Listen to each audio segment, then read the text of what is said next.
Hello, Zach Yelton here, Director of Premium Services at Coastal Shores Landscape.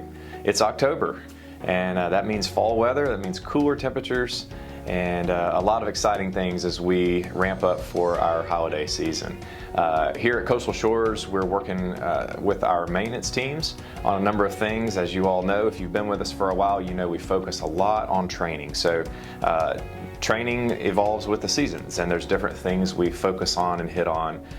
This month, what we're reminding our guys to be aware of, first and foremost, fungus in the lawn. We've said this now for a couple of months. As we start to cool down with our airtime temperatures, we will start seeing fungus show up, especially if we pair that with a lot of rainfall. So we get some of these tropical systems come through, and we've had a fairly dry summer, but now we're starting to see some more moisture come in through the environment, and those just create great conditions for fungus to form. So we're watching for that. We're training our guys. They know what to look for. They know what brown patch looks like. They know what dollar spot fungus looks like. Those are our two most commonly seen funguses in our turf grass here. So if that's you on your property, you're concerned about it, feel free to reach out to us. If we're on your property every week maintaining it, our guys are trained to know what to look for and can react appropriately there. Another thing we're talking to them about is pruning. So during the month of October, November, as we slow down the growing season, we start to see our plants slow down as well. Now, this is the time of year where you want to have everything shaped up, looking good for the holiday months coming up. However, there are some things to be cautious about. You can't just go guns blazing in on your landscape, pruning everything in sight. There are plants like camellias, sasanquas, and even azaleas that are setting their blooms up for the upcoming seasons. So particularly if you have camellias and sasanquas, those are great plants to get to enjoy through the holiday season because they offer these gorgeous flowers and they're long-lived, right?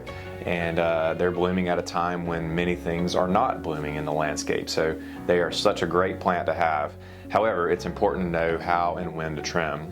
They are forming their buds right now, and many of them will be blooming here within the next 30 to 60 days, and will be blooming all through the winter season. So you want to be careful. If you feel like you have one of those plants that's just overgrown, I would encourage you to consider letting it stay that way and enjoy its last bloom cycle this winter, and then you can cut it back hard in the springtime.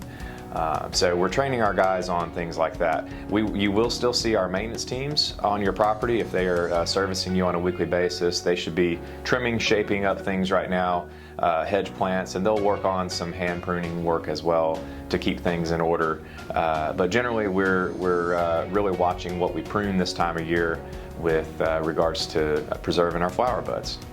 And then the last thing I would say is just irrigation management. Irrigation is going to be important while we're coming off of a hot, dry summer where many of our systems have been cranked up to 3 and 4 days a week, sometimes more. Fall is a time to really slow that down. So check our links below. We've got some information on some recommendations as far as how frequently and how much to water in your landscape. And as always, if you have any questions about your yard specifically, let us know. Every property is a little different. Every property drains different and the soil behaves differently. So we are happy to come and evaluate and talk through that with you. But thanks so much for listening, and hope you have a great October.